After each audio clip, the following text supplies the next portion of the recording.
오늘은 그래서 삼위일체를 나누고 싶었던 이유가 뭐냐면 가끔 이제 세상에서 가다 보면은 종종 만나는 분들이 있어요. 삼위일체는 성경에 없다. 삼위일체라는 단어 자체는 없지만 다 성경 안에 들어가 있고 성경을 근거하여서 우리가 이해하고 있는 거예요. 그렇기 때문에 오늘은 그런 부분에서 우리가 변증, 우리가 믿는 신앙을 잘 이해하고 또 남에게 알릴 수 있기 위하여 오늘의 강의를 준비해봤습니다. 그래서 오늘 성경 내에서 봐보겠고요. 삼위일체라는 걸 다루기 위해서 먼저 삼위일체가 뭔지를 간단하게 너무 세부적으로 들어가기 힘들고요. 기초적인 부분에서 간단하게 삼위일체는 무엇이고 그리고 성경에서 어떻게 발견됐는지를 오늘 살펴보면서 나아가 보도록 하겠습니다. 첫 번째로 삼위일체하면 이제 이게 한자에서 나온 거죠. 삼, 이제 세, 위는 이제 위격, persons라고 해요, 영어로는. 그래서 세 다른 인물이라고 볼 수 있는데 세 인물들이 하나의 공동된 몸, 일체를 이룬다라는 것을 우리가 이해하고 있어요. 삼위일체, 우리가 믿는 신앙이 유일신론이 아니에요. 유일신은 모노티즘이라 해서 신은 하나밖에 없다. 물론 우리 성경을 보면은 나만이 유일한 신이다라고 얘기하시지만 그 유일성을 우리가 잘 이해를 해야 돼요. 모노티즘이라 해가지고 하나밖에 없다가 아니라 우리가 믿는 신앙은 유일신론이 아니라 삼위일체론이라고 해요. 삼위일체 신. 그래서 영어는 트리니티 아니면 이게 삼위일체론 이론이죠. 트리니타리언리즘이라고 하고 있습니다. 자, 그러면 그게 어떻게 일어나냐? 우리가 알다시피 세 개의 persons, 위격이 있어요. 그래서 성부, 아버지, 성자, 아들, 그리고 성령, 영이 있어요. 하나님에 있어서 성부와 또 성자와 성령님이 계시다. 우리가 성부와 아버지는 이제 성경 전체적으로 보면은 시작부터가 태초에 하나님, 그 하나님이 성부를 가리키고 있죠. 그래서 전반적인 이야기는 다 성부인데 우리가 세부적인 것들이 성경에서 발견돼요. 그게 이제 성자에 대한 구약 성경에서 성부 하나님만 내용이 아니라 성자도 발견되는데 그걸 오늘 살펴보겠고요. 구약 성경이 전체적으로 성자를 가리키고 있어요. 그리고 또 성령님은 함께 운영하시면서도 또 더더욱 예수님의 역사할 때 예수님의 사역 가운데서도 크게 임하시고 그 이후에도 오순절 사건 이후로 계속 이끌어 가시는 게 성령님이세요. 그래서 이 삼위일체는 구약 성경에 다 있어요. 저는 오늘 대부분 구약 성경을 살펴볼 거예요. 왜냐면 구약 성경을 근거하여서 삼위일체가 만들어진 거지, 만들어진 게 아니라 이해된 거지, 우리가 만들어낸 개념이 아니고 우리가 신약에 가지고 갑자기 없는 이야기를 하는 게 아니에요.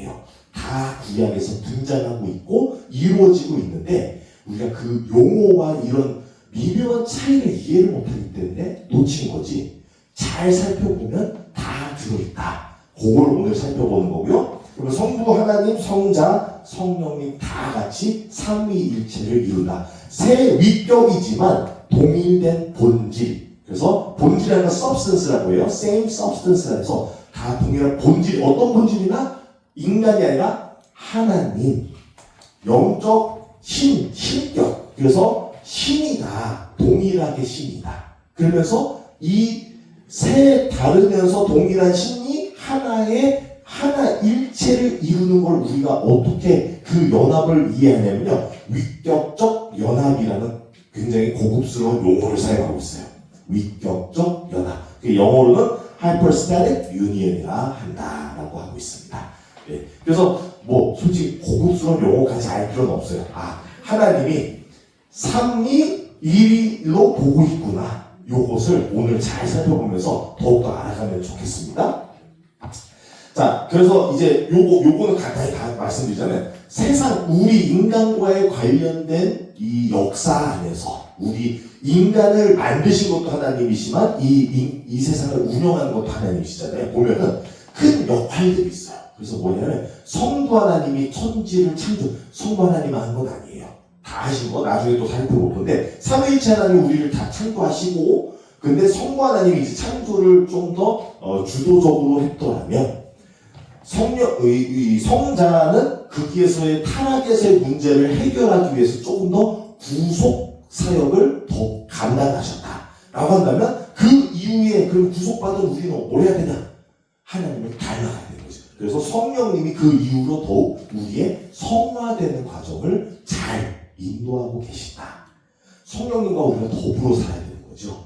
이런 부분이 안 되면 성부 하나님 창조하신 우리가 구속이 되었다는 것까지 지식으로 알고 있지만 우리가 성령님으로 인해서 더불어 살지 않으면 성화가 안 되고 옛사람으로 살아가요. 그럼 우리 안에 영이 있다 없다. 없을 수도 있다는 얘기인 거예요. 성화되지 않은 분들 안에서 보면 지식으로만 예수님을 알지 자기의 몸과 삶과 자기의 모든 것으로는 어떻게 보면 거부하고 싶을 때가 있어요. 그래서 성화 안 된 분들 보면은 다 우리도 이제 과정 속에 있잖아요. 누가 처음부터 성화가 잘 되겠어요. 저도 아직도 공사 중에 있는데 근데 다른 분들도 보면은 공사 중에 있다 보니 우리가 이 교회가 뭐예요? 공사장이잖아요. 공사판이니까 더러울 수 있고 지저분할 수 있고 힘들 수 있어요. 당연한 일이에요. 그러니까 여기서 왜 저래? 이렇게만 보면 안 돼요. 아직 가고 있구나. 좀 더 많이 가신 분이 그래 다 나도 겪었어 라고 이해하시면 되겠고 품어주셔야죠. 품어주다 보면 그분들이 어느 순간 본인들도 품을 수 있는 위치에 가 있다는 거죠. 이 성화를 같이 하는 것이 이게 신앙생활이라는 거죠. 하나님의 나라를 만들어간다. 이런 부분. 자, 그러면 이제 삼위일체를 간단하게 설명드렸고요. 요 삼위일체가 성경에서 등장하는 것들을 우리가 같이 좀 살펴보겠는데요. 원전은 일단 말씀을 드리고 나가요. 뜬금없는 이론을 만들어낸 게 아니에요. 왜냐면 세상에 성경 지식이 없으니 뭐라고 하냐면 콘스탄티누스 황제가 기독교 종교자들을 모아가지고 자기네가 삼위일체론을 만들어가지고 큰 사기극을 만들었다. 이런 식으로 이제 자기네 마음대로 만들어내는 이야기들이 있어요. 그리고 그거를 주제로 달아가지고 막 영화들도 만들고 해요. 근데 그러면은 아무 지식 없는 사람이 영화들 보면서 그런가 보다 하면서 우리 기독교 비판 그거는 알고 나서 해야 되는데 항상 제일 위험한 사람이 뭐예요? 조금 아는 사람. 조금 아니까 그게 단 줄 알고 막 하면서 막 난리치는데 그게 아니에요. 분명히 뜬금없는 이야기가 다 근거 있는 이야기고 다 성경에서의 이미 이해되고 있던 부분이에요. 자, 그래서 우리 기독교, 개신교에서의 또는 가톨릭을 통해서의 창작극이 아니다. 자, 이게 뭐냐면 two powers in heaven 요거를 이제 좀 더 한국말로 이렇게 풀이했어요. 하늘의 두 권세라는 개념이 이미 주전 30년경 유태인들의 종교 이해 안에서 신학 안에서 이해가 되고 있었어요. 이미 뭐냐면 무슨 뜻이냐면 이 성경을 보니까 하나님을 분명히 얘기는 하고 있는데 뭔가 옆에 돕는 누군가를 계속 암시하고 있다. 뭔가 이걸 성경을 가서 팔면 팔수록 누군가를 자꾸 상징적으로 의미하고 있는데 이게 누구지 하면서 나온 이론 이제 신학이 하늘의 두 권세가 있다. 이 권세는 이제 부지휘관이라고도 이제 해석한 부분들이 있어요. 또는 가끔을 보면 유태인 안에서도 지혜가 창조 때부터 있었다 이런 얘기를 하다 보니 그러면 그게 지혜인가? 이런 궁금한 의문점도 갖게 되는 거죠. 유태인 그러니까 우리 기독교가 처음 만든 게 아니라 이미 히브리 성경을 이해하고 있는 히브리 종교 지도자들이 성경에서 하나님 이야기를 하면서도 불구하고 옆에 뭔가 계속 암시하고 있는 뭔가 본인들이 이해는 못하겠는데 뭔가 찜찜하면서 뭔가가 있는데 라는 것까지는 이해했다는 것이죠. 그걸 이제 우리가 그냥 쉽게 해서 하늘의 두 권세 이렇게 이해를 했다는 것입니다. 요거를 근거하고 있는 말씀들을 조금 한 개 먼저 살펴보겠는데요. 하나님 일단 이제 하나님 복수형이라는 거죠. 그러니까 하나님만 가르치는 게 아니라 하나님 분명히 본인들이 이야기는 유일신이었는데 왜 자꾸 복수형이 나오지? 라는 이야기예요. 그러니까 이거는 이제 순수 한국말로서도 충분히 이해할 수 있어요. 창세기 1장 26절에서도 이러죠. 우리가 하나님이 이르시되 우리의 형상에 따라 우리의 모양대로 우리지요 내가 아니라. 이거 분명히 복수형인 줄 알아요. 이게 이제 그 원어로 넘어가면은 우리가 하나님이라는 명칭이 이제 야훼로 나와요. 그것도 조금 이따가 간단하게 잠깐 설명드릴 건데요. 야훼라는 하나님을 믿는데, 그걸 이제 우리 한국에서 여호와를 풀이해요. 그 부분도 제가 간단히 설명드릴 건데, 나중에, 하나님, 야훼 하나님인데, 요럴 때는 뭐라고 쓰냐면, 엘로힘. 엘로힘은 뭐냐면, 엘이라는 힘이라는 단어와 하나님이죠. 그리고 엘로힘은 영적 세계와 자기의 천상회에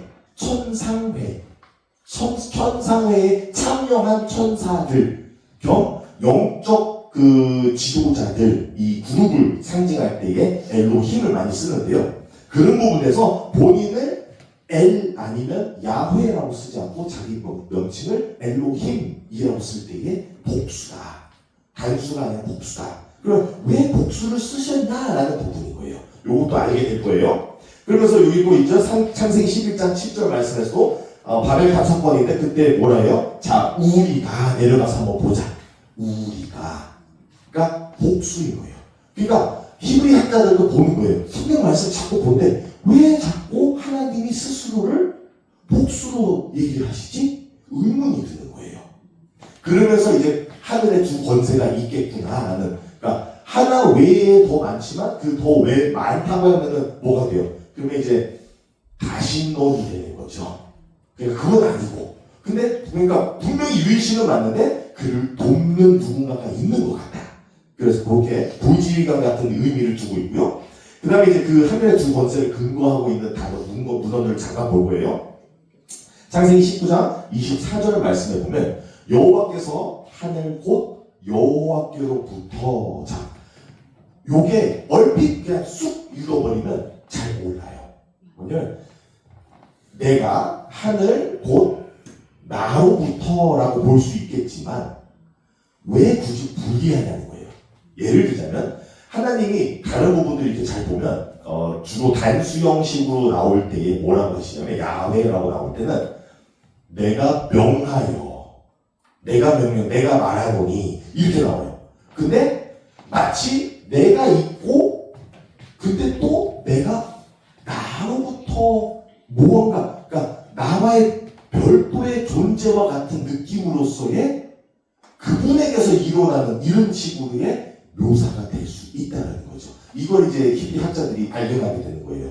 그러면서 이게, 그러니까 그래서 굉장히 중요한 게 우리가 이렇게 어떻게 바라보냐가 중요한데, 그냥 우리의 문맥상 읽으면 그냥 하나님이 이제 그 소돔과 고모라 심판하기 위해서 불로 내리시는 그 심판을 얘기하고 있는 것 같이 보이지만 실로는 이제 이 문맥상 본인이 계시고 본인의 또 다른 본인이 계셔서 본인에게서 불을 가지고 오는 그런 느낌으로서 해석이 되고 있다. 그래서 이런 근거들을 가지고 있는 거죠. 그것도 솔직히 좀 더 어려운 부분이었고요. 그다음에 출애굽기 23장 또 24절 말씀을 보시면 20절에서 24절 부분의 말씀 보시면요.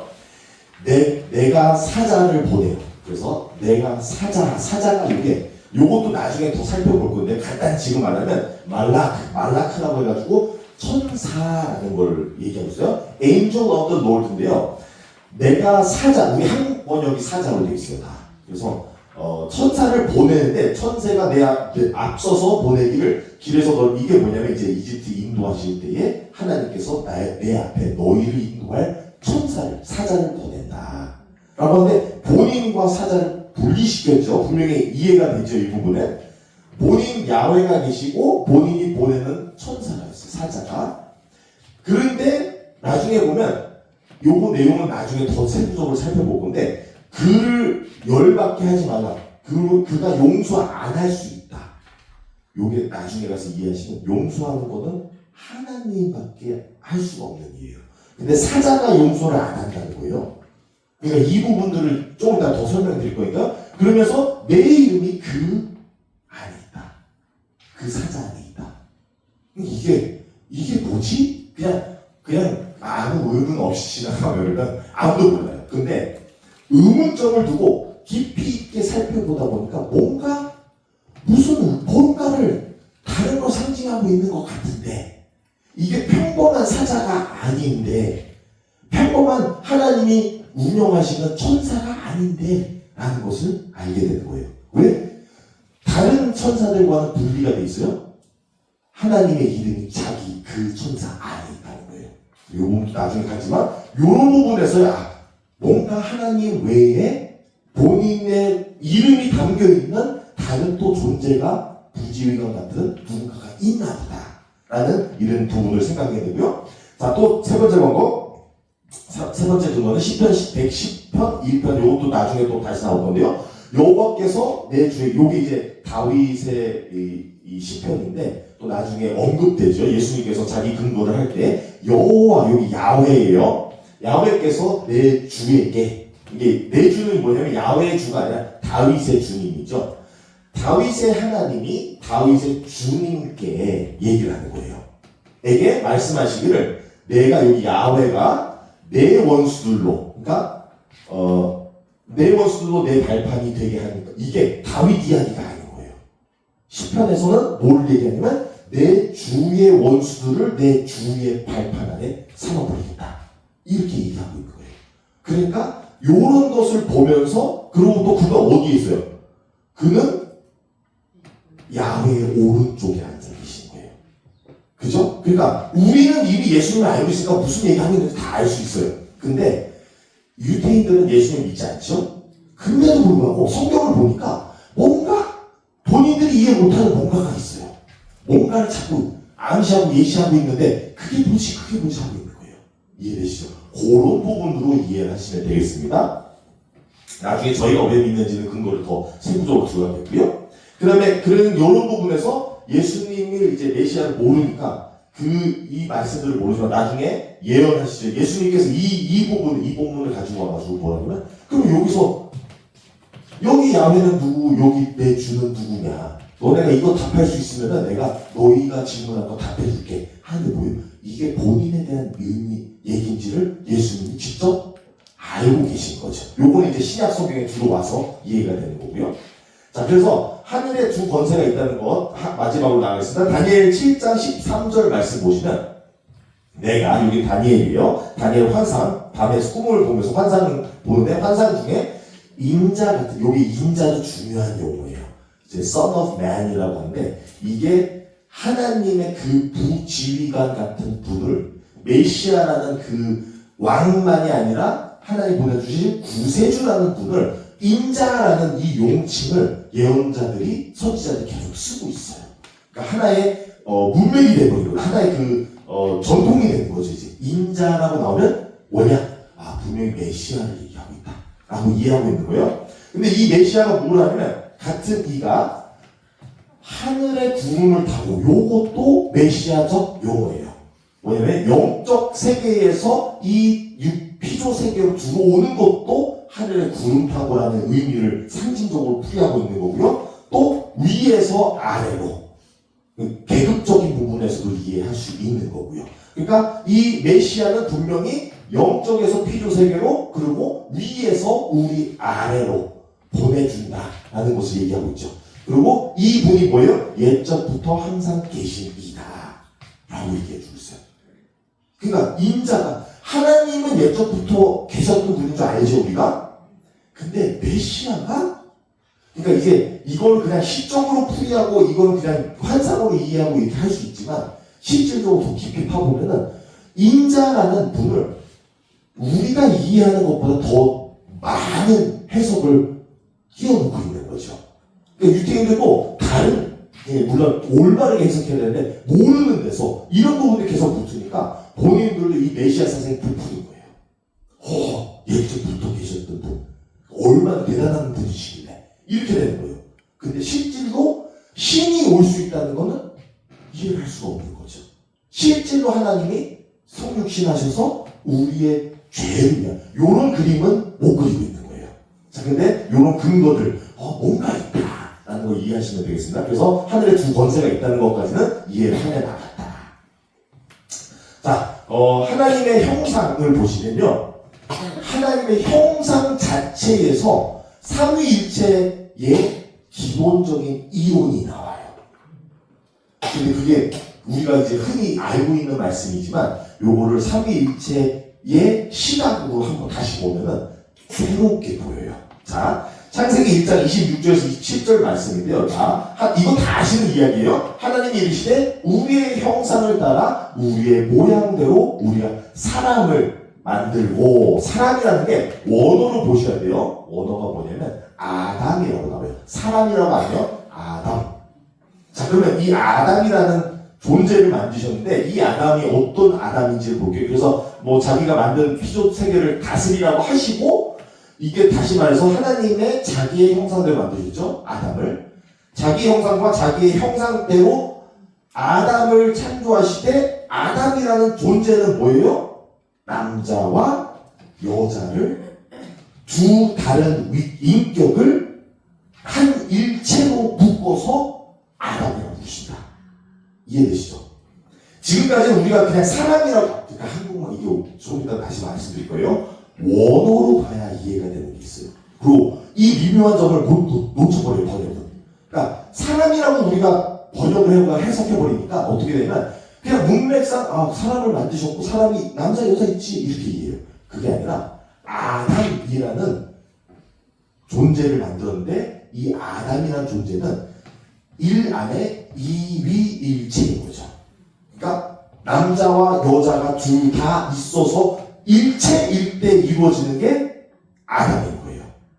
그렇기 때문에 이게 뭐냐면 사람이 혼자 있을 때 보기 좋았다 안 좋았다 생각해보세요. 하나의 천지를 다 챙겨주실 때 보기 좋았다 보기 좋았다 보기 좋았다 다 좋은 세상을 만들었는데 뭐가 보기가 좋지 않냐? 유일하게 인간이 아담이라는 일체를 못 이룰 때, 즉 혼자 있을 때, 완성본이 아닐 때. 근데 이게 완성이 어떻게 돼요? 남자와 여자가 연합하여 하나 되니 이제 완성. 근데 여기서 조금 더 우리는 이해를 잘해야 돼요.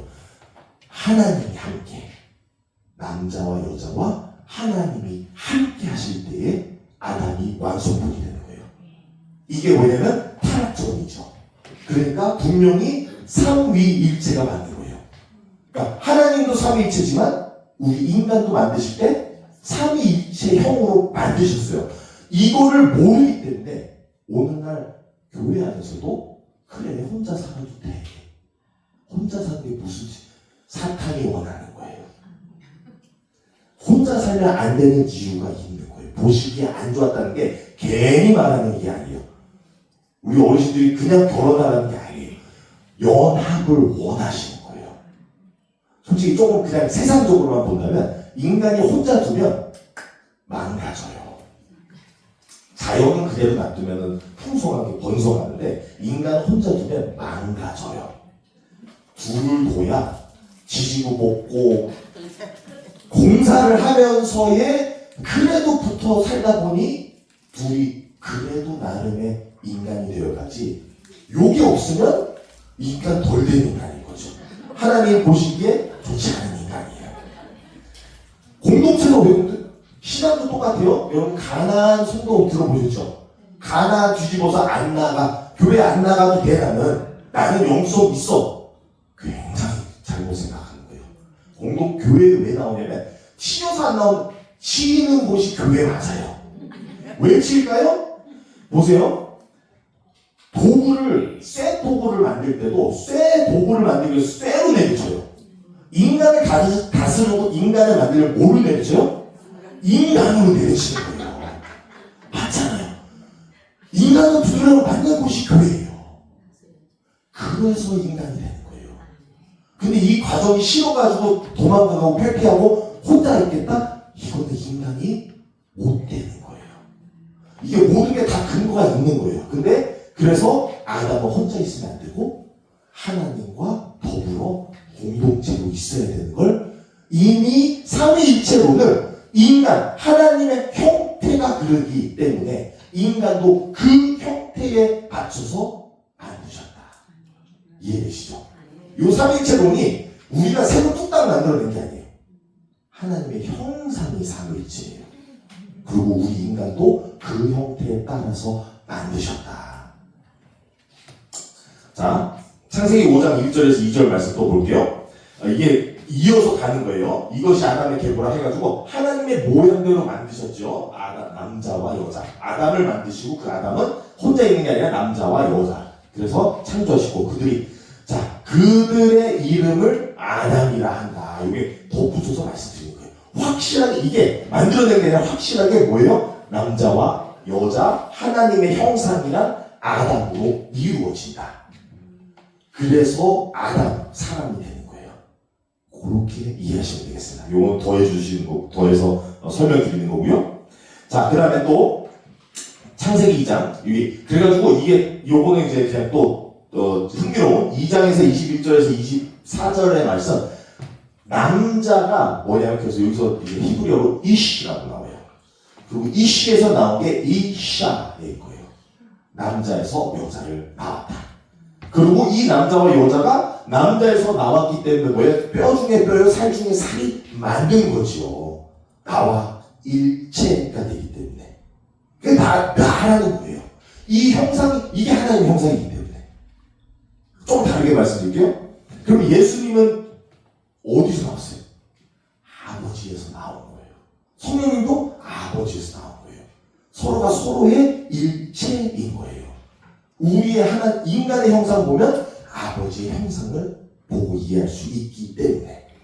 그리고 이들의 연합, 우리는 이제 삼위체를 위격적 연합이라 했잖아요. 히브리어는 이 아담이라는 데서의 남자, 이시와 이샤, 남자와 여자가 하나에 이룰 때에 뭐라고 하냐면 에카드라고 해요. 에카드라 해서 하나, 일체. 에카드라는 히브리어를 쓰는데 이게 또 재미있는 게 뭐냐면 하나님께서 여기 나오죠? 신명기 6장 이게 이제 쉐마 해가지고 하나님 들을지어다 하면서 이제 가르칠 때 본인이 유일한 신을 할 때 유일을 뭐라고 하시냐면 에카드라고 해요. 하나라는 의미일까요? 아니면 일체라는 의미일까요? 일체라는 의미죠. 본인이 하나다라는 게 유일이라고 우리가 해석을 했지만 실질로 이 맥락 속에서 본다면 에카드는 일체인 하나님이다 라는 얘기를 하고 있는 거예요. 유일한 거 맞아요. 근데 삼위일체 하나님이다 라고 얘기해 주고 있는 거예요. 하나님. 자, 이해되셨죠? 자, 넘어가겠습니다. 자, 그래서 삼위일체를 바라보기 위한 몇 가지 또 방법들을 제가 말씀을 드릴게요. 이미 나온 부분에서 원어로 봐야 돼요. 이게 어려워요. 왜냐면 번역본을 보니까 이 세밀한 부분들을 다 놓쳐버려요. 우리는 물론 번역본을 보죠. 그러니까 물론 학자들이 이 히브리어 공부하고 하는데 요즘은 이제 여러 가지 많은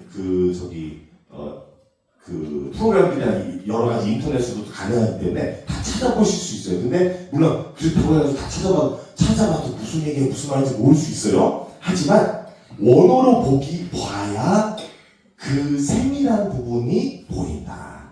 그래서 뭐냐면 한국 번역을 보면 아쉬운 게 자꾸 그가, 그에게, 이제 영어로 보면 힘인데 그분이 이렇게 했다는데 그 안에서도 히브리어 원어로 보면은 다 달라요. 예를 들면 때로는 그를 엘이라고 하나님, 신이라고 얘기하고 때로는 아까 말씀드린 같이 복수형 엘로힘이라고도 쓰고 또는 야훼. 근데 이제 야훼가 나올 때 주로 우리가 여호와라고 쓰기도 하고 또 그가 야훼일 때가 있어요. 왜냐면 한국에서는 문맥상 번역을 했지만 히브리어에서는 내가 얘기하노라고 할 때도 있고 야훼가 얘기하노라 할 때도 있어요. 그렇기 때문에 이 번역이 문맥상 그냥 그로 해버리는 경우도 있지만 이런 부분들은 원어로 보지 않는 우리가 놓칠 수밖에 없는 거예요. 그래서 야훼, 야훼를 저랑 이제 성경 공부를 몇 번 해보신 분들은 제가 자주 쓰는 부분이 있어요. 자주 이제 여호와 용어가 어디서 나온지를 나누지만 또 처음 저랑 함께 하시는 분들이 계시기 때문에 다시 설명을 해드리는데 그게서 요약본입니다. 간단하게 야훼 하나님이 왜 야훼시고 왜 여호와신지 동일한 이름이지만 좀 달라요. 왜 그런지를 설명드리자면 하나님이 물론 예전에 아브라함부터 해서 조상님들 다 나왔지만 특별히 모세에게 등장할 때에 떨기나무, 타고 있는 떨기나무에서 등장하시면서 여호와 하나님께서 뭐라고 하냐면 모세 보고 모세가 물어보죠. 당신이 누구십니까? 그가 뭐래요? 나는 나다. 나는 나다. 이게 뭐냐면 에흐에 아셀 에흐에 나는 나다. 나는 아셀 그리고 에흐에 나는 나다인데 봐요. 모세가 이 말씀 나는 나다 분이 나를 보내셨구나 하고 이집트에 우리 자기 힘이 미조에 딱 갔어요. 그러면 나는 나다 하면 그들이 누구가 인식할 거예요? 모세죠. 그리고 이 사람 미쳤구나 이렇게 돼버려요. 그러니까 뭐라 하냐면 딱 갔는데 나는 나다를 못하겠고 그러면 그는 그다. 그래서 에흐예가 아니라 야훼. 그는 야훼 아셀은 야훼 해서 그는 그다가 되는 거예요. He is who he is가 되는 거예요. 그래서 야훼는 뭐냐면 그다. 우리가 감히 이름을 부를 수 없는 그다. 옛적부터 있었고 전능하신 분이시고 창조주이시면서도 우리가 감히 그의 이름은 그 누구도 모른다. 왜냐면 그 이름을 우리가 감당할 수 없고 그분을 이해할 수 없다. 그러니까 그의 이름을 실제로 아는 건 없어요. 그래서 그다를 가지고 야훼 그리고 이제 아시죠? 히브리어는 자음이 없어요. 모음이 없어요. 자음만 있어요. 그래서 YHWH가 야훼인 거예요. 자, 근데 이 야훼에서 아도나이가 어떻게 나와? 여호와가 어떻게 나왔냐? 자, 야훼죠? YHWH 자음만 모아가지고 야훼라고 나오는데 그다에서 아도나이라는 단어를 붙여요. 아도나이는 뭐예요? 주님. 그가 그냥 그가 아니라 He is who he is가 아니라 그가 주님이시다. 그죠? 그래서 아도나이라는 주님이라는 단어를 갖다 붙여서 뭐라냐면 여기에 없는 모음을 여기서 자음만 떼내고 모음을 갖다 붙여가지고 야호와가 나오는 거예요. 그리고 그걸 이제 헬라어랑 이렇게 번역하면서의 Y가 J로 바뀌고 그래서 영어로 보면 제호바라고 해요. 근데 이게 야호와, 여호와가 나오는 거예요. 그래서 그는 그다와 주님 아도나이를 붙인 게 합성어가 여호와다. 그래서 우리는 한국 번역본으로 보면 여호와라고 나오지만 실제로 원어로 보면은 야훼로 나올 때가 더 많고요. 그래서 여러 가지 면에서 원어로 보지 않으면 우리가 세밀한 이런 부분을 놓칠 수 있다라고 말씀드리겠습니다. 그래서 우리가 삼위일체를 보려면 일단은 원어로 봐야 돼요. 그래야 이해를 해요. 그러니까 이란들이 흔히 뭘 해요? 성경을 본인들이 잘 모르니까 원어랑 관련도 없어요. 특별한 무슨 계정이 무슨 번역본이어야지만 거기서 한 토시로 해가지고 자기의 신학을 만들어내요. 그런 게 아니에요. 원어로 봐야 원어에서 진짜 우리에게 말씀하시는 게 뭔지를 이해할 수 있는 부분이 있다. 그래서 원어로 볼 때 여기 예를 들 거예요. 제가 최근에 새벽 설교 때 다룰 수 있게 된 그 말씀인데 스가랴서 12장 10절 말씀에서 이렇게 나오죠. 내가 다윗의 집과 예루살렘 주민에게 은총과 간구하는 심령을 부어주이니 그들이 그 찌른 바 그를 바라보고 그를 위하여 애통하기를. 자, 이게 예언인데 스가랴가 예언하고 있는 부분인데요. 심령, 이게 또 아쉬운 거예요. 번역을 한국에서는 자꾸 이 용어 썼다 저 용어 썼다 할 수 있어요.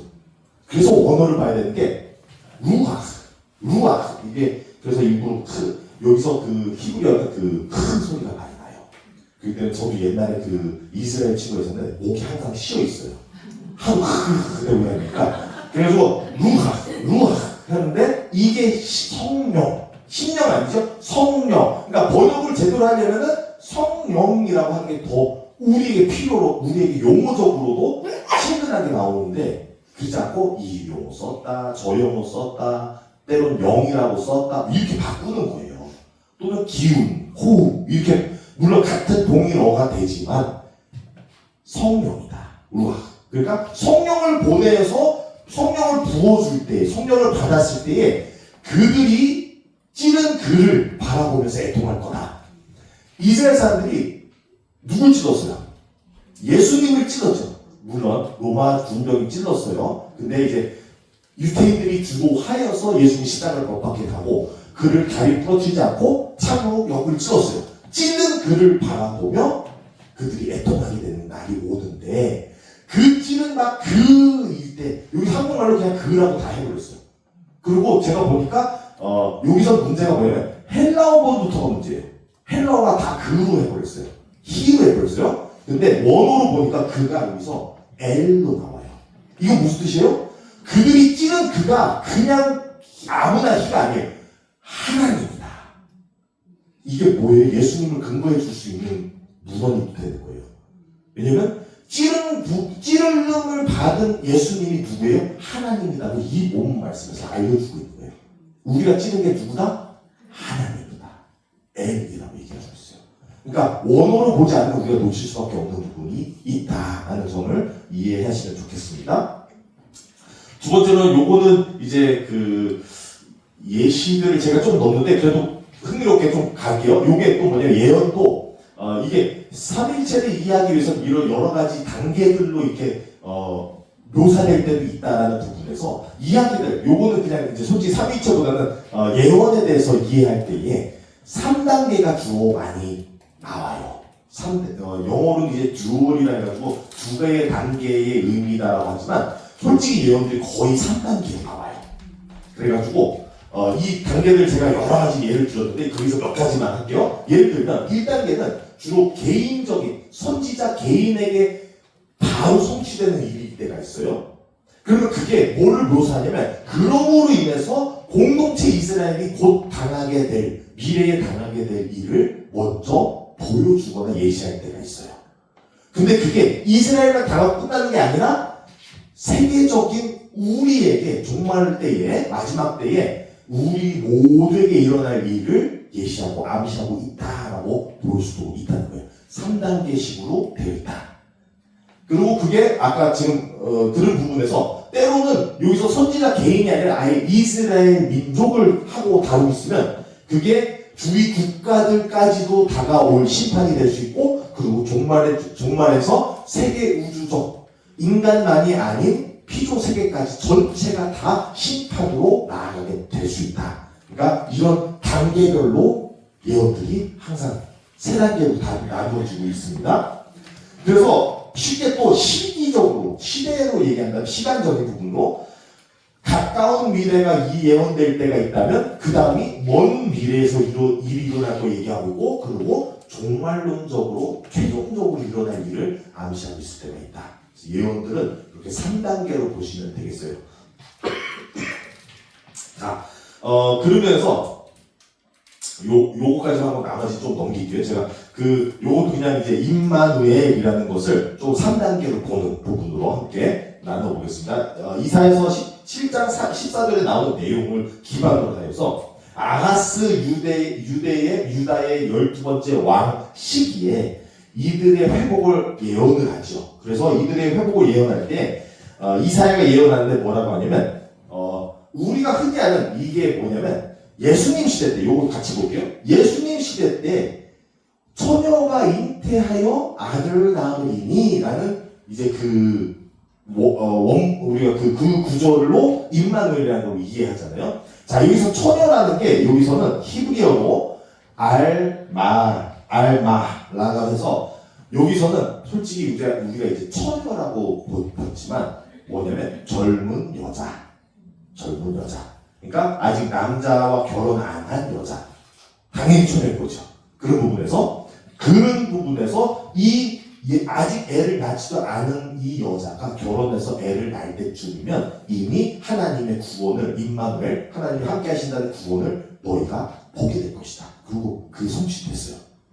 그래서 아하스 왕이 있을 때에 이 이사야의 예언이 그때 당시에 성취가 됐어요. 근데 이 임마누엘을 누가 가져와서 다시 응용을 해요? 예수님 시대 때에 그 복음서에서 또 응용하고 있잖아요. 예수님이 바로 그 아직 남자를 모르는 여자 마리아를 통하여 그 단어가 이제 요때 들어오면 이제 신약 성경은 또 아람어와 또 헬라어로 써 있기 때문에 헬라어에서 파르테노스라고 쓰고 있고 그게 똑같은 의미를 가지고 있어요. 아직 남자를 모르는 결혼하지 않은 젊은 여자. 그래서 우리는 이제 그걸 우리의 용어로 쓰죠. 예수님을 통하여서 바라보기 때문에 처녀라고 우리가 하고 있는데 그 부분에서 그 마리아를 통해서 예수님이 나옴으로써 우리가 하나님이 함께 하시다는 임마누엘을 이해할 수 있다. 이렇게 또 예수님 시대 때 성취가 되지요. 자, 그러면 종말론적인 부분에서 갔을 때는 이게 다시 이루어지는 임마누엘은 어떻게 돼요? 심판날에 예수님이 자기의 피로써 잉태하신 누가 있어요? 교회가 있는 거예요. 그 교회가 하나님의 최종적 심판을 통해서 임마누엘 하나님이 임하시는 것을 우리가 함께 누리고 본다라는 이러한 3단계적인 예언들이 있다. 하나의 예언을 보면 이런 3단계적인 부분들이 있다라는 부분을 이해하시면 되겠고요. 그래서 여러 가지 제가 좀 그 요 부분들을 다 넘길게요. 그래서 우리가 보면은 여러 가지 일들 중에서도 우리가 성부 하나님이 하시는 일도 있고 성자 예수님이 하시는 일도 있고 성령님이 하시는 일들도 있고 이렇게 3단계로 이어진 것들이 많고 또 영적 세계를 이해할 때 3이라는 숫자가 굉장히 많이 흔히 등장하고 있어요. 3이란 영적 세계의 완벽수라고도 등장하고 있습니다. 7이 왜 우리에게 있어서 굉장히 그 독특한 굉장히 그 뭐 운을 가져다주고 우리가 굉장히 7을 좋게 보는 이유가 뭐냐면 영적 세계의 완벽수인 3, 세상의 완벽수는 4예요. 10이 아니라 4예요. 그래서 뭐 여러 가지 우리 뭐 사방 뭐 여러 가지 4개의 숫자가 세상에서 많이 반복된다라고 해서 4인데서 4와 3을 더하니까 뭐가 나와요? 7이 나오죠. 그래서 7인 거예요. 그래서 영적 세계와 피조 세계를 둘 다 더한 게 7인 거예요. 그렇게 그런 이제 흥미로운 그런 정보들도 있습니다. 자, 넘어갈게요. 3. 우리 중요한 게 뭐냐면 삼위일체를 성경 안에서 보려면 인물을 분별하는 게 중요해요. 아까 말씀드린 같이 그가, 그다라고 그와 계속 나오는데 그와 저 그와 동일한 인물인지 아닌 인물인지 이런 부분을 분별하는 부분이 중요해요. 왜냐면 이게 분별이 안 되면 쭉 읽었을 때 다 한 인물, 동일 인물에 대한 이야기인 줄 알 수가 있어요. 근데 분리가 될 때가 있다. 그런 부분은 제가 몇 가지만 예시를 또 드릴게요. 자, 그래서 여호와, 이건 이제 야훼예요. 야훼. 근데 한국말 번역에서 여호와를 많이 나오고요. 여호와의 말씀도 등장해요. 근데 여호와의 말씀을 우리는 동일로 하나님이시고 하나님이 하신 동사, 그러니까 말씀이다라고 볼 수 있지만 더 세부적으로 보면 분별을 해보면 여호와와 여호와의 말씀이 분립되어서 다른 인물로서의 다른 역할을 할 때도 있다.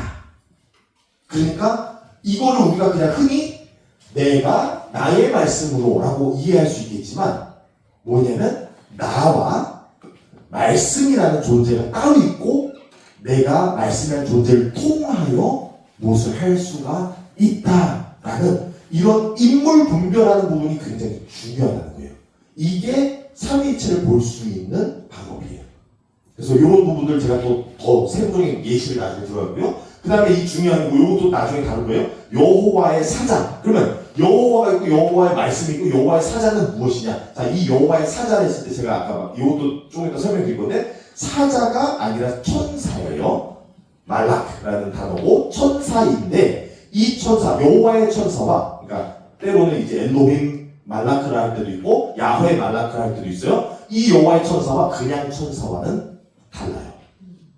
전체 본문을 틀어서 볼 때 이 두 천사가 특징이 차원적으로 달라요. 그렇기 때문에 동일한 그냥 하나님의 일반적인 천사라고 이해할 수가 없다. 여호와의 천사는 굉장히 유별나요. 달라요. 그렇기 때문에 이 부분도 우리가 분별을 해야 된다라는 부분을 말씀드리겠고요. 인물 분석이 굉장히 중요해요. 시편 33편 6절 말씀을 이렇게 보면요. 여기서 여호와의 말씀이 나와요. 말씀이 뭐냐? 다바르가 나오는데 여기서 말씀, 여호와가 하는 말씀일 수도 있지만 여호와의 분립된 말씀이다 라는 것으로 우리가 이해할 수가 있다는 것이죠. 그리고 그가 뭘 했어요? 그러니까 여호와 야훼 하나님이 아니라 여호와의 말씀이라는 그 삼의 위격 중에 하나가 하늘을 지으셨고, 그리고 자 여기서 그의 이 기운은 뭐냐? 여기 그는 야훼가 맞아요. 그러니까 아버지로부터 성령, 성령이에요. 을 이루셨다. 그러니까 뭐냐면 솔직히 이건 나중에 나오려 했는데 여기서 삼위일체 위격이 다 나오잖아요. 야훼 그가 나오고, 야훼 그의 말씀 성자가 나오고, 그 다음에 그 성령 기운 루하가 나와요. 그래서 솔직히 다 나오는 등장하는 본문 중에 하나이고요. 분립시킨 거예요. 여호와의 말씀도 따로 볼 수도 있다. 그래야 삼위일체가 이해가 되는 거예요. 어떤 본문이 어떻게 말씀하는지, 요 말씀에 대해서 제가 좀 이따가 더 세부적으로 나가겠고요. 아까 말씀드린 것 하나님의 사자부터 먼저 볼게요. 중요해요. 하나님의 사자는 아까 말씀드린 같이 사자, 보냄받은 그 메신저가 아니라 에인절이 맞아요. 천사, 말라크예요. 말라크. 이게 이제 히브리어고 말라크 천사, Angel of the Lord라고 주로 영어 번역에서는 계속 반복해서 나와요. 한국에서는 번역이 계속 하나님의 사자라고 나오고요. 자, 근데 이 인물이 아까 말씀드린 같이 천사와 달라요. 하는 이 업적, 이 모든 것들이 천사와 달라요. 창세기 31장 11절에서 13절 말씀 함께 보면 꿈에서 하나님의 사자가, 하나님께서 Angel of the Lord, 야훼 말라크가 내게 말씀하시기를 야고바 하기로, 이게 야곱과 얘기하는 거예요. 야고바 하기로 내가 대답하여 여기에 있나이다 하네. 자, 여기서 나가 누구냐면 하나님의 사자예요. Angel of the Lord, 말라크가 나는 누구다? 베델의 하나님이다. 베델이 뭔지 아시죠? 야곱에게 말하는데 야곱이 베델을 모를 리가 없어요. 왜냐? 야곱이 자기의 성형에 복을 낚아채고 도망갈 때에 그 공포와 아무것도 없고 자기 보호하고 지킬 수 있는 아무것도 없는 데서에 가다가 돌베개를 잡고 잔 곳에서 환상을 보고 거기에서 하늘 천상이 열리고 사다리로 천사들이 오락내리하면서 그때 뭘 보여? 하나님을 보았어요.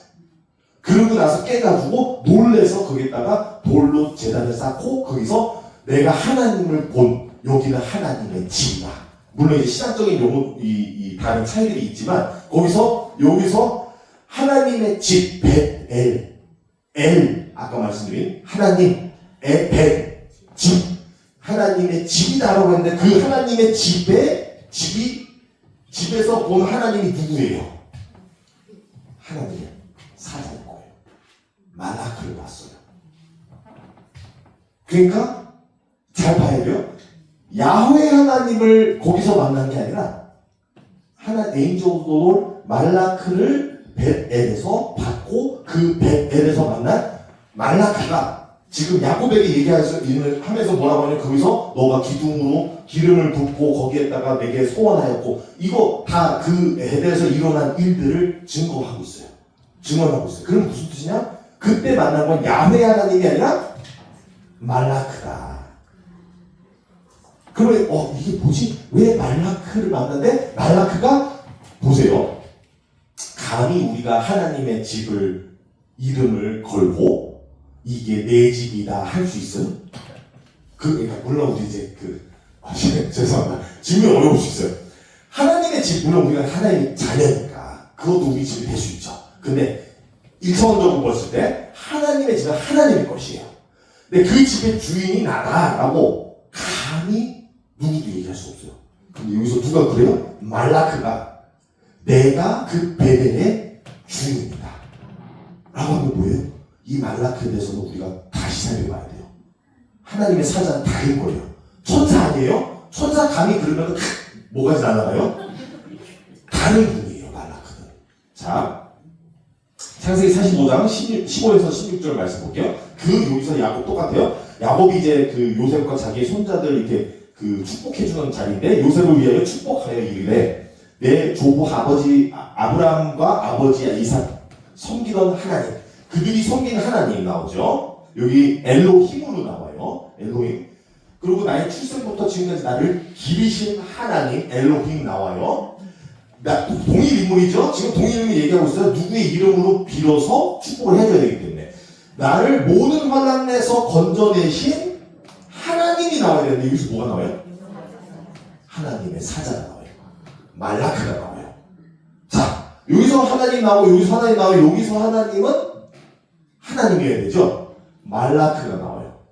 왜? 이 말라크를 베델에서 봤기 때문에. 그리고 본인이 자기 삼촌 집에서도 이 말라크가 자기에게 말씀했기 때문에. 그러니까 본인이 만난 이 말라크를 분명히 언급해주고 있는 거지. 괜히 문법상 틀렸고 뭐 이게 아닌 거예요. 말라크를 의도적으로 넣는 이유가 본인이 본 것, 본인이 이끌어준 것, 본인의 환난 속에서 건져내신 것은 바로 말라크다. 하나님 야훼 말라크, 여호와의 천사다 라고 얘기해주고 있는 거예요. 달라요. 자, 넘어갈게요. 그래서 또 스가랴서 3장 3절에서 4절 말씀, 여호수아가 이제 요번에 그 포로 귀환하는 부분에서 여호수아가 이제 성전과 건축과 공동체를 이제 세워야 되는데 더러운 옷을 입고 여기서 말라크가 나와요. 하나님의 사자 말라크가 앞서 있는지라 여호와께서 자기 앞에 선 자들에게. 자, 여기 천사 앞에 여호수아가 서 있죠. 그리고 여기서 그들이 서 있는 게 천사면 천사여야 되는데 여기 천사가 아니면 뭐예요? 여호와예요. 야훼예요. 그러니까 천사와 야훼를 동일로 지금 보고 있는 거예요. 그러면서 그게 확실하게 또 안에서 나오죠. 그래가지고 이제 지금 이들이 입고 있는 더러운 옷을 벗게 하라. 그래서 여호수아에게 이루었고 내가 내 죄악을 제거하여 버렸으니 내가 아름다운 옷을 입히려 하시기를. 그러니까 여기서 천사가 지금 여호수아에게 말을 하고 있잖아요.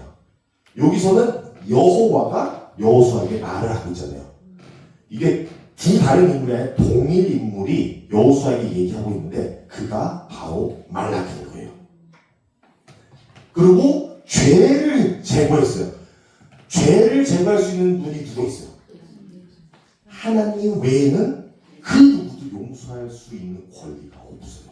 그 권한을 가지고 말라크가 지금 이스라엘 백성들의 더럽힌 옷을 벗기고 죄에서 씻어주신 거예요. 말라크가. 이게 야훼 하나님이 아니라 말라크예요. 그러니까 분명한 말라크에 대한 이해가 우리가 해야 된다는 거죠. 그냥 천사 아니에요? 우리님이 아니죠. 예수님을 바라주고 있는 거죠. 예수님이 이 말라크예요. 하나님의 사자. Angel of the Lord. 자, 그리고 요거 이제 삼위일체가 같이 다 등장하는 말씀을 나눌게요. 이사야서 63장 7절에서 10절 말씀입니다. 내가 여기서 이사야의 예언이에요. 이사야, 내가 여호와, 여기서 야훼예요. 원어로 야훼라 했고 여호와께서 우리에게 베푸신 모든 자비와 그의 찬송을 말하며 그래서 쭉 나누고요. 그들이 모든 환난에 동참하사 자기 앞에 말라크를 보내요. 사자를 보냈어요. 그러니까 사자로 이제 이 백성들을 인도하신 거죠. 그 다음에 그들이 반역을 했는데 누구한테 반역을 했어요? 주의 성령이라 해서 코데시가 이제 성스러운 거룩한, 그 다음에 루하크 성령. 그래서 코데시 루하크 거룩한 성령. 그러니까 성령이 그거잖아요. 거룩한 영, 하나님의 영. 그래서 코데시 루아크라 해서 주님의 성령을 근심하게 했으므로 그들이 돌이켜 그들의 대적이 되사 친히 그들을 치셨다. 그래서 심판이 왔다. 예수님께서 하나님께서 그들이 찬송하는 이 하나님이 말라크를 보내어 그들을 이끄시고, 근데 그들이 누구를 근심하게 했어요? 성령님을 근심하게 해서 하나님께서 그들을 심판으로 치셨다. 여기 삼위일체가 다 나와요. 만들어낸 게 아니죠. 우리가 그냥 막 만들어낸 이름이 아니에요. 야훼가 나오고 있고 그의 말라크가 나오고 있고, 이 문맥은 이미 제가 말씀드린 것이 문맥상 이해하면 말라크가 말라크예요. 여호와, 그러니까 예수님을 가리키고 있다는 것을 우리가 알고 있고요. 그 다음에 성령님이 따로 나오고 있어요. 물론 우리가 이런 것을 모르고 나면 어떻게 보냐면, 일반 사람들은 어떻게 보냐면 똑같은 인물로 봐요.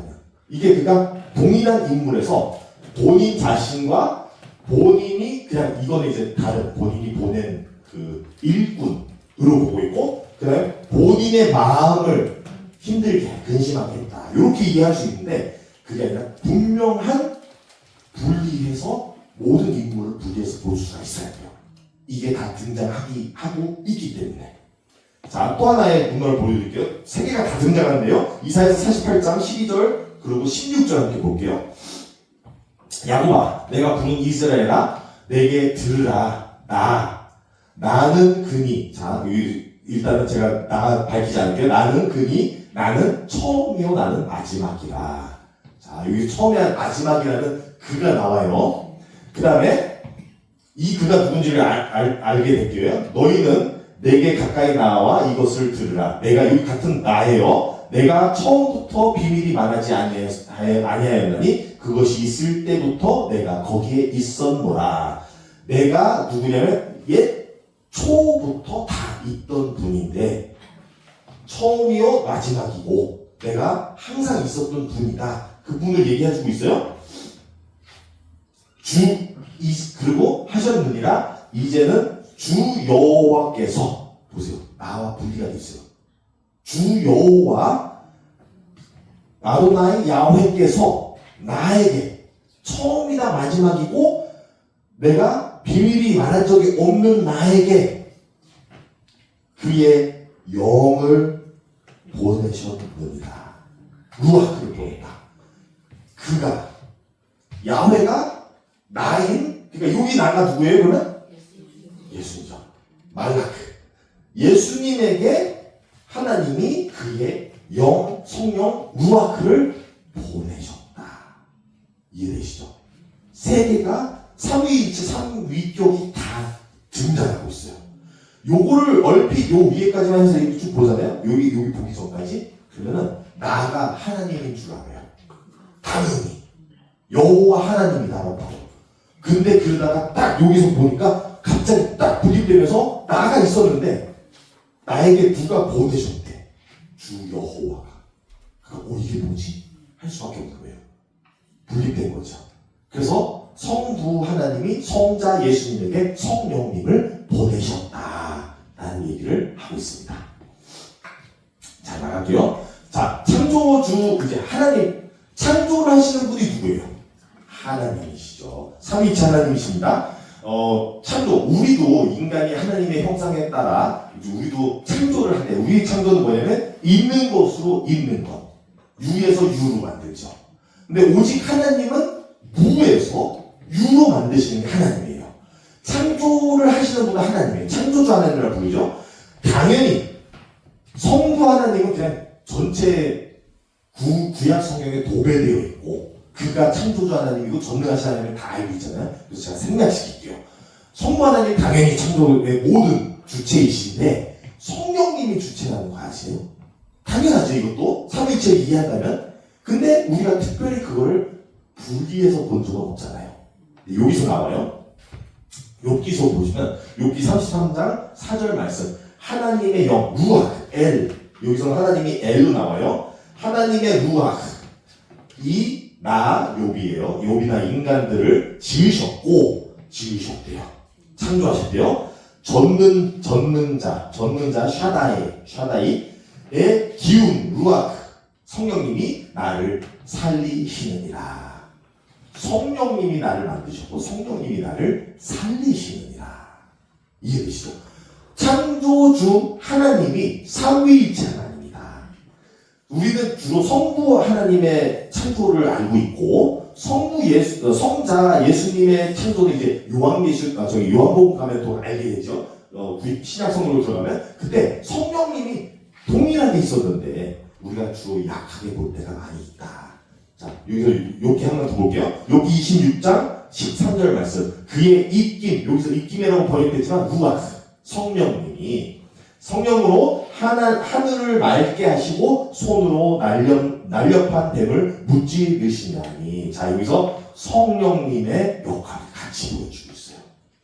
그러니까 우리가 흔히 이해하는 하나님 야훼만 성부만이 한 게 아니라 성령님도 동시에 함께 하셨고 또 우리 성자 예수님이 하신 것도 함께 볼게요. 자, 성자 예수님은 근데 웬만하면 제가 구약 안에서 지금 보려고 해요. 왜냐면 신약을 너무 들으면 사람들이 이제 성경 모르는 사람들이 계속 우리가 신약에서의 창조물이라고 생각해요.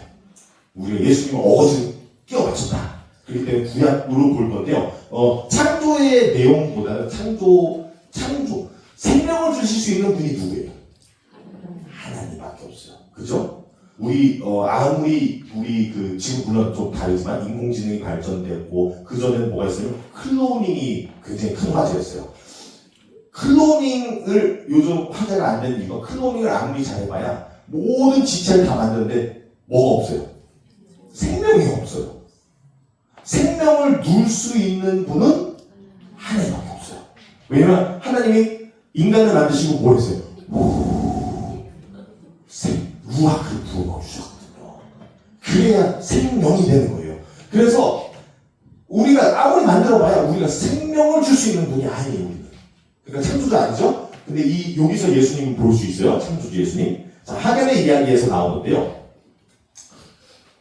말라크가 나와요. 말라크. 야훼가 아니었어요? 그리고 루아크가 아니었어요? 말라크가 나와요. 야훼 말라크. 하나님 야훼의 천사가 그 하갈이에요. 그에게 이르되 내 여주인 사라. 이제 하갈이 지금 피난 나온 거죠. 해가지고 에게로 돌아가서 그 수하에 복종하라. 그래서 말라크가 또 그에게 이르되 내가 내 씨를 크게 번성하여 그 수가 많이 셀 수 없게 하리라.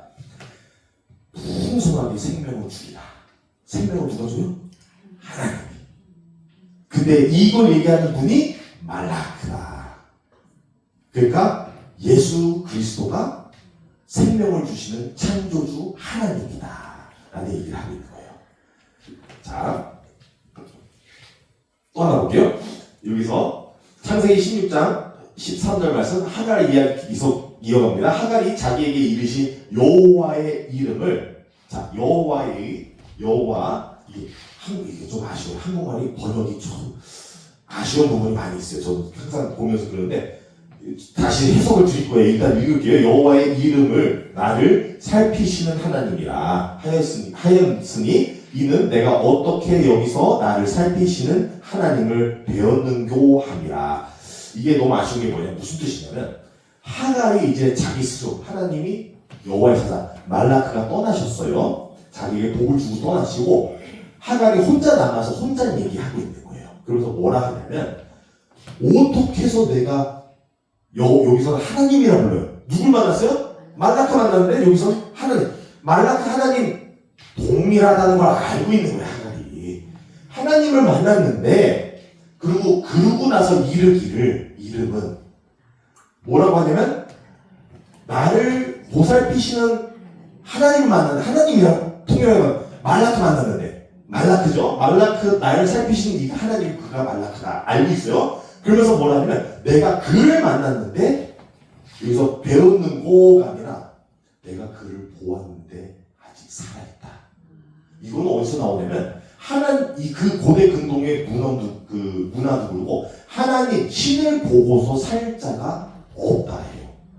근데 그러니까 사자를 봤는데 사자가 하나님과 분명히 알고 있고 그는 하나님을 보고도 사자를 봤는데 살아있다. 내가 어떻게 살아있지? 하는 거예요. 여기 이제 번역이 너무 아쉬운 거예요. 그런 뉘앙스를 다 놓쳐버리기 때문에. 근데 여기서 분명한 거예요. 아까 말씀드린 같이 분명히 생명을 주시고 그 축복을 주신 분은 여호와의 사자인데 그가 바로 하나님이시다 라고 하갈의 입에서 고백해주고 있는 거예요. 자, 이해되시죠? 자, 넘어갈게요. 자, 그래서 요거를 해석을 좀 아쉬워가지고 제가 아래에 간단하게 해드렸고요. 그래서 우리는 창조주 예수님 그리고 창조주 성령님 받고 또 같이 나오는 걸 잠깐 볼게요. 10편 33편에서 이렇게 등장하죠.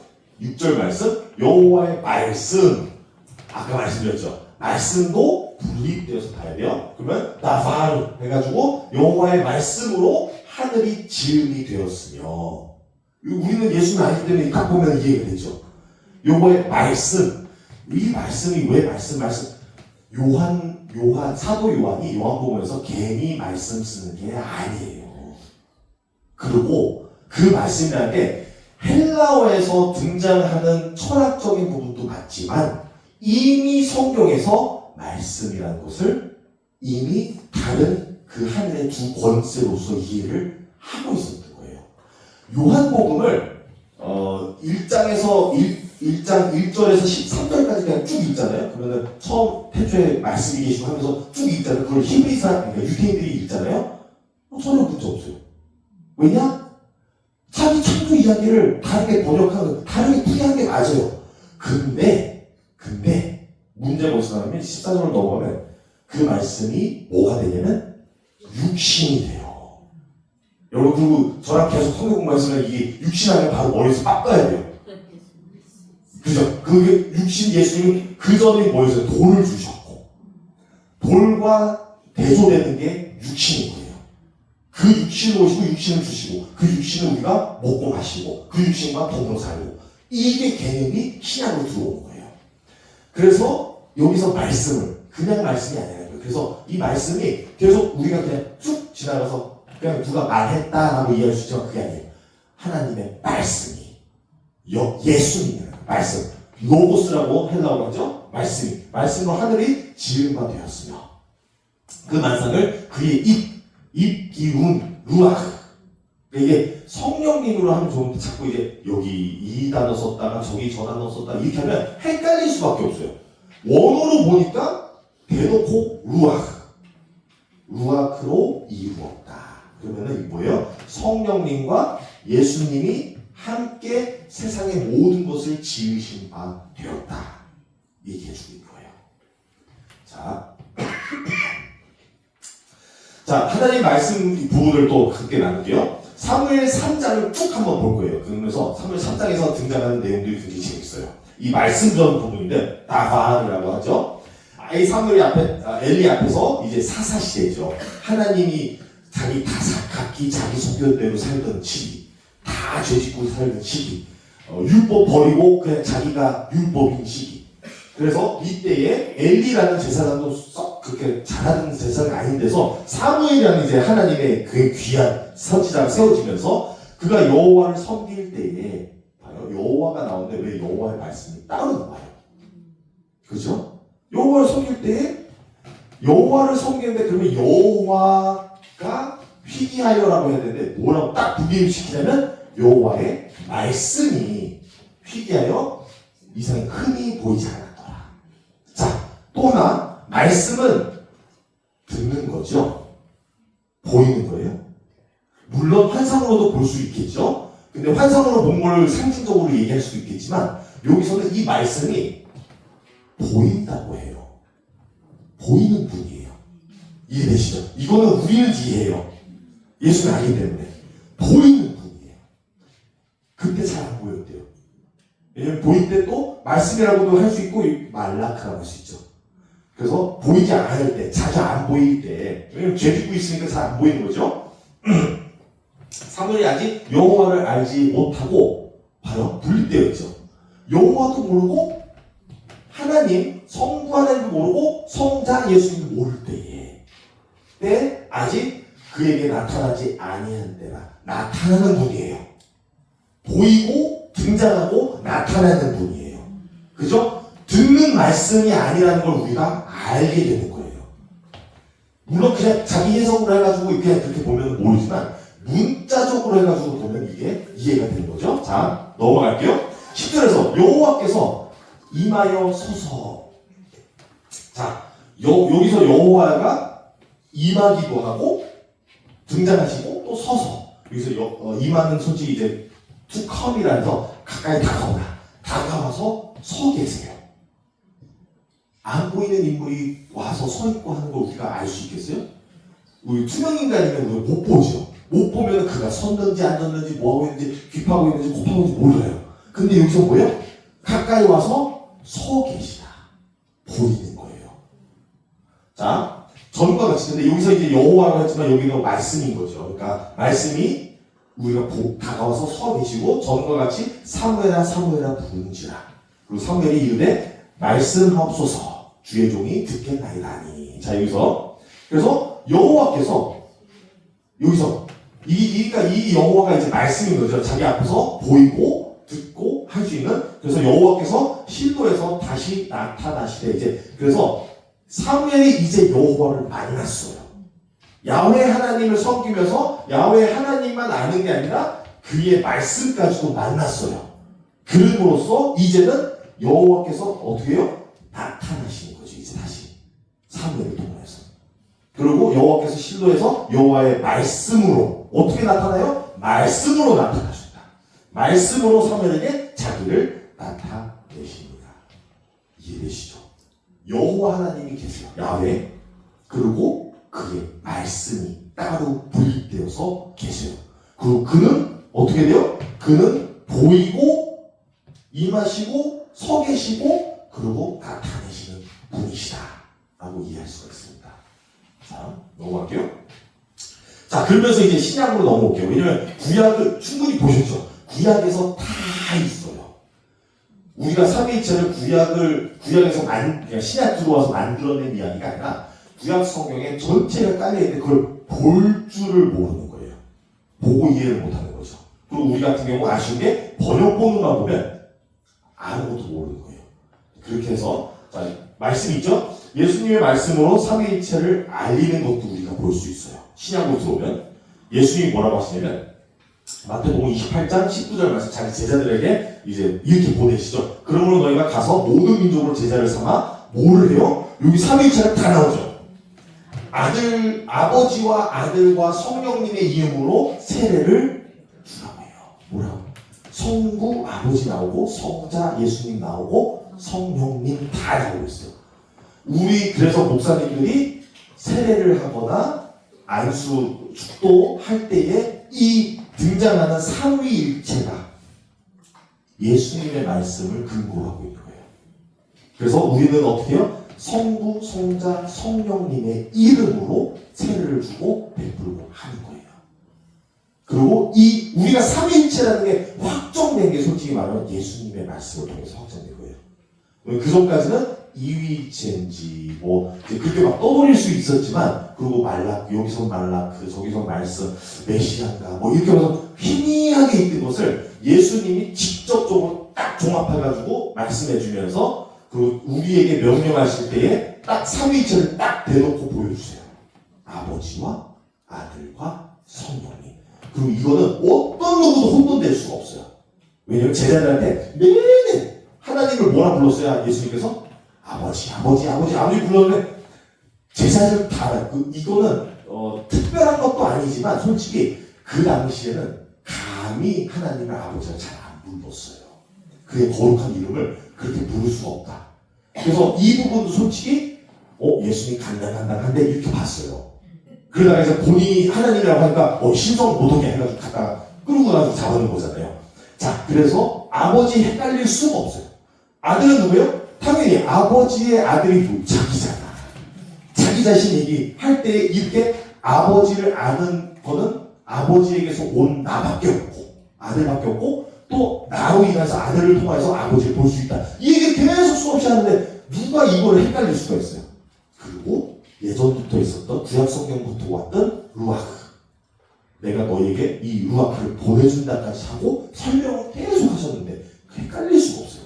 이게 삼위일체다 라고 말씀드리겠습니다. 자, 넘어갈게요. 자, 마태복음 11장 27절 말씀. 내 아버지께서 자 이게 삼위일체 성부 하나님께서 모든 것을 내게 주셨나니 이게 예수님이죠. 내가 예수님 주셨나니 아버지 외에는 아들을 아는 자가 없고 아들과 또 아들의 소원대로 계시를 받는 자. 자, 여기서는 이제 뭐냐면 성령님이 나왔는데 성령님을 이제 다른 식으로 묘사된 거예요. 아들의 소원이 뭐예요? 내가 아버지께로 가면 성령이 보내주시라고 하는 게 아들의 소원이에요. 그리고 그 성령님이 오는 것이 뭐라고 해요? 계시인 거죠. 하나님 영적 세계에서 이 피조 세계로 우리가 보이게끔 하는 그 계시가 하나님의 말씀이 떨어지는 거. 그리고 그거를 받는 자, 이거 오순절 사건 다 보이는 거잖아요. 받는 자. 그러니까 성령님 받을 그 소원을 얘기하고 있는 거고.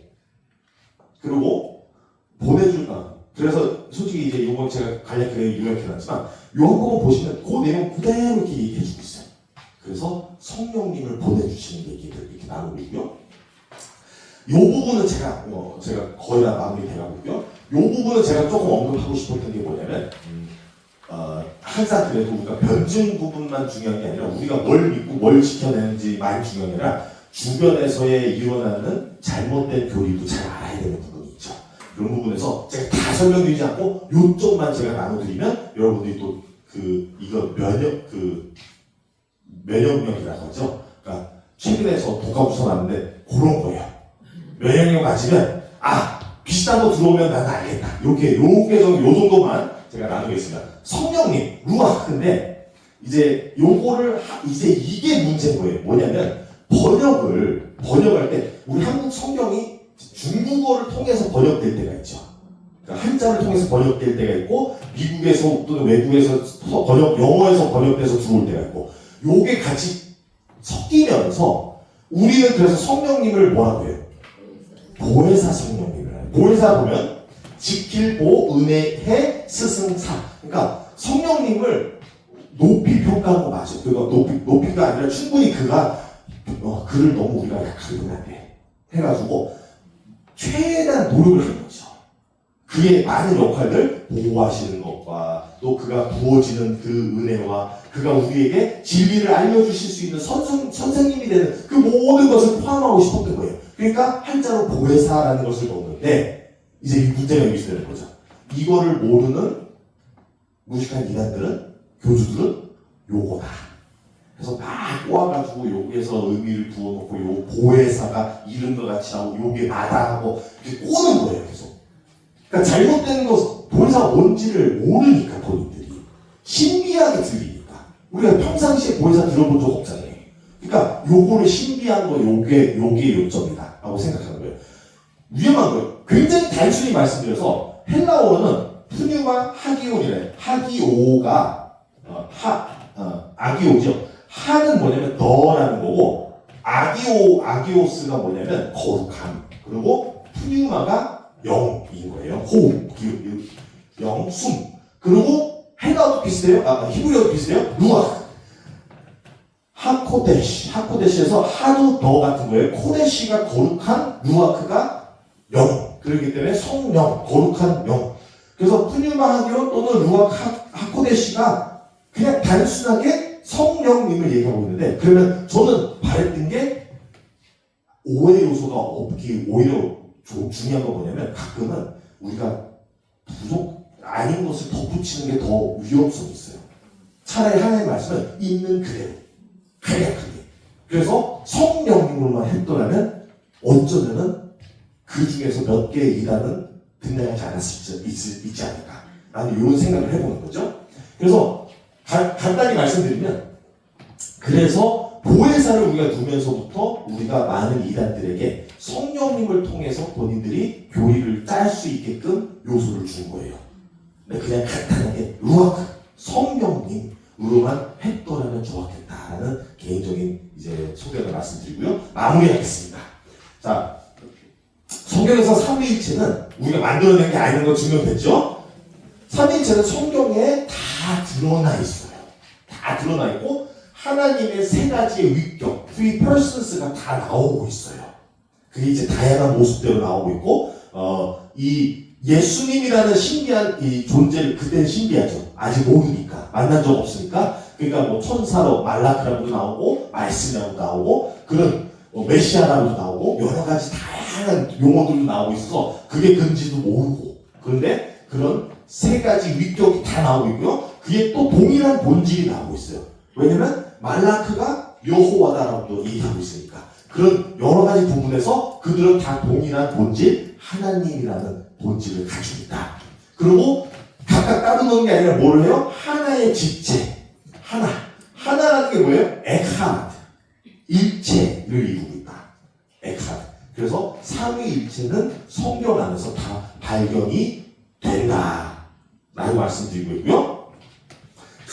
하나님과 성령님 루아흐, 그리고 성자 예수님 말라크 또는 다바르 말씀을로 발견될 수 있다라는 말씀을 드리겠습니다.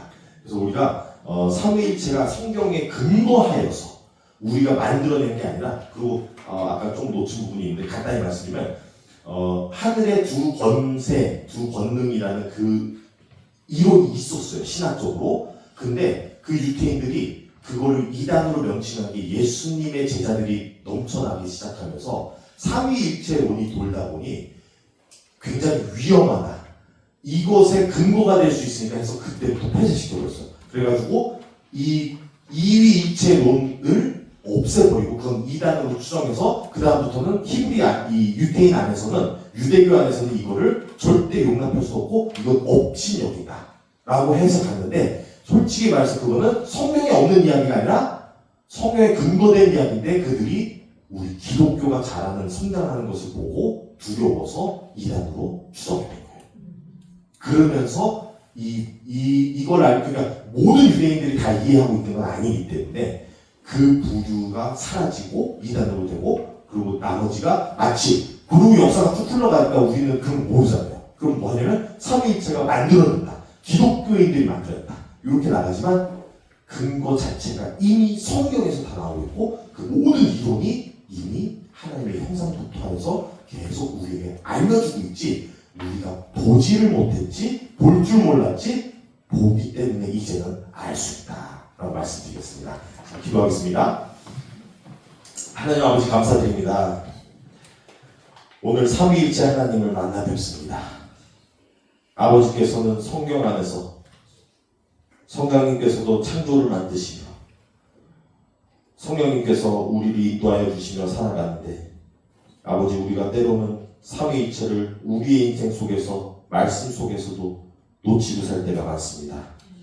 아버지께서 우리를 붙잡아 주시고 성령님으로 힘입혀 주셔서 우리가 다시금 삼위일체 하나님을 말씀을 통해서도 보고 우리의 삶에도 능력 있게 힘 있게 하여 주시옵소서. 우리가 하나님과 더불어 살게 하시고 우리 안에서 하나님의 나라가 이루어지게 하시고 아버지의 그 능력으로 우리가 하나님의 나라를 이 세상에 선포하며 살아가게 하여 주시옵소서. 하나님 앞으로도 우리가 하나님 아버지를 더욱더 공부하고 하나님께 더욱더 가까이 나아갈 수 있게 하여 주시고, 주님께서 또 오늘 하루와 또 모든 일상들을 인도하여 주시옵소서. 주님께 모든 것을 감사드리며 예수님의 이름으로 기도드립니다. 아멘.